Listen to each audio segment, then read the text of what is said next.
Va-t-on vers une désescalade entre l'Iran et Israël? Question difficile à laquelle on tente de répondre avec notre invité. Bonjour Myriam Benrad. Bonjour. Bienvenue sur Sud Radio, politologue, spécialiste du Moyen-Orient, professeur en relations internationales à l'Université internationale Schiller à Paris. Avant de parler des relations entre l'Iran et Israël, revenons peut-être sur ce qui s'est passé cette nuit en Irak, cette fois-ci dans la province de Babylone. Une explosion impressionnante qui a concerné la base d'une milice manifestement chiite, proche du pouvoir irakien et réputée également proche de l'Iran.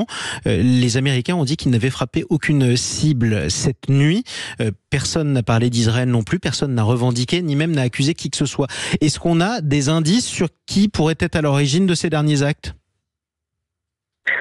Alors c'est très compliqué parce que les milices chiites ont leurs adversaires, je dirais, en Irak, à commencer par les djihadistes qui ont opéré une résurgence au cours des dernières années et qui font l'objet d'attaques de la part de l'État islamique notamment, puisque ce sont ces milices qui se sont mobilisées pour combattre le groupe aux côtés d'un certain nombre d'acteurs. En tout cas, c'était parmi les plus mobilisés avec l'armée irakienne. On a aussi évidemment, on ne peut pas exclure. Alors je ne vois pas les Américains, je vais être très direct. Ils l'ont démenti d'ailleurs. Oui, je ne vois absolument pas les États-Unis, les Américains avoir un quelconque intérêt à frapper les milices chiites, d'autant qu'ils font l'objet d'attaques régulières et qu'ils essaient de maintenir une présence comme ils le peuvent en négociant avec le gouvernement irakien. Maintenant, ça peut tout à fait être quand même aussi une opération, je dirais, menée par Israël en représailles contre l'ensemble des proxys qui soutiennent l'Iran, qui, donc il y a quelques jours, a attaqué de manière frontale Israël. Voilà, effectivement, ces proxys, ces groupes plus ou moins liés à l'Iran, mais qui peuvent agir contre Israël sur directive iranienne. Quoi qu'il en soit, parlons maintenant des relations entre Israël et l'Iran. On le rappelle, Israël avait frappé le consulat d'Iran en Syrie, tuant un certain nombre de hauts gradés des gardiens de la Révolution. Riposte iranienne envoie de plus de 200 drones et missiles sur Israël, même si 99% d'entre eux avaient été interceptés par Israël et par ses alliés. Riposte israélienne il y a quelques jours, presque quelques heures, en Iran, avec une frappe de drone sur une base militaire près d'Ispahan en Iran.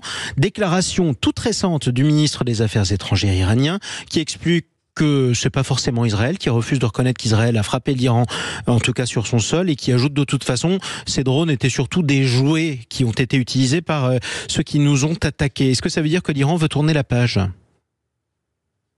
Oui, je pense que l'Iran n'a aucun intérêt à aller à la guerre avec Israël, puisque derrière Israël, il y aurait les États-Unis qui, rappelons-le, sont quand même aussi dans une confrontation avec les Iraniens depuis de longues années. D'ailleurs, derrière les attaques contre Israël, je n'ai cessé de le dire, c'est aussi quand même les États-Unis qu'on attaque, évidemment, une certaine politique américaine qui est tenue pour responsable d'un certain nombre de crises. Maintenant, non, l'Iran n'a pas du tout les capacités de faire le poids face aux Israéliens, aux Américains, donc n'a pas d'intérêt de se ruer dans une confrontation directe. C'est bien d'ailleurs pour cela que l'Iran active depuis de longues années ses proxys, ses acteurs par procuration pour, à sa place, prendre tous les risques. Et faire le sale boulot. Et faire le sale boulot, exactement, comme vous le dites. Donc je pense que c'était essentiellement de la part des Iraniens une riposte symbolique pour des motivations aussi de politique interne, tout comme les Israéliens, parce que ces derniers sont aussi sous la pression des États-Unis aujourd'hui, de l'administration Biden, n'ont pas vraiment d'intérêt à repartir dans un cycle de la surenchère.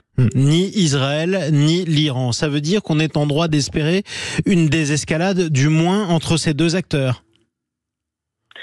Alors oui, je pense qu'on va clairement vers une désescalade si en tout cas on parle des ripostes directes qui pourraient ouvrir la voie à une guerre interétatique, ce que je ne vois pas. En revanche, cette guerre par proxy, par acteur non étatique, à mon avis, va se poursuivre, puisque c'est aujourd'hui le visage de la guerre au Moyen-Orient. On n'a plus de guerre comme par le passé entre États. Ce sont des guerres larvées, encore une fois par procuration, entre des acteurs qui sont, on le sait, manipulés par un certain nombre de puissances régionales. Israël, d'ailleurs, lui-même aussi, manipule un certain nombre d'acteurs dans la région pour servir ses intérêts. Donc le jeu est entendu entre les grandes puissances du Moyen-Orient. Alors parlons maintenant de la guerre un peu moins larvée et qui fait toujours couler malheureusement beaucoup de sang. C'est ce qui se passe en ce moment dans la bande de Gaza, puisque malgré tout les combats continuent et que la situation humanitaire y est toujours assez désespérée pour une bonne partie des habitants de la bande de Gaza. Oui, c'est l'abcès, si vous voulez, Gaza. En fait, il faut pas inverser la chronologie et les effets de causalité. Ce n'est pas partie de la confrontation entre Israël et l'Iran, tout cela. Cette confrontation, elle était antérieure, mais elle a été, on l'a vu, accentuée, aggravée par évidemment la relance du conflit israélo-palestinien et par la guerre à Gaza qui est d'une violence extrême, vous l'avez dit. Bon, on a eu cette surenchère de violence qui a provoqué ce qu'on a pu qualifier d'embrasement régional et pas l'inverse. Maintenant, je pense malheureusement que même l'après-guerre à Gaza, malheureusement, va être marquée par énormément de ressentiments de part et d'autre et sans doute par une perpétuation, encore une fois, de ces attaques indirectes, de cette volonté d'en découdre. Mais il faut absolument tout de même sortir de l'ornière de Gaza parce qu'aujourd'hui, on n'en voit pas la fin. On ne sait pas où on va, ni pour évidemment les populations de Gaza, mais ni aussi pour Israël, qui a beau nous parler de sa sécurité. Je ne suis pas certaine que la destruction de la bande de Gaza à terme conduise à plus de sécurité pour les Israéliens. Mais en tout cas, il faut absolument sortir de cette surenchère, ce que Benjamin Netanyahou se refuse à entériner. Donc, aux États-Unis aujourd'hui, je dirais que la balle est dans le camp des États-Unis, puisqu'ils sont les seuls à pouvoir ramener à la raison le gouvernement israélien. Oui, sauf que les États-Unis sont en campagne présidentielle et que ça a un impact aussi sur les positions internationales qu'ils prennent. On sera amené à en reparler, malheureusement, si j'ose dire. Mais merci pour cet éclairage, Myriam Benrad, politologue et spécialiste du Moyen-Orient, professeur en relations internationales à l'Université internationale Schiller.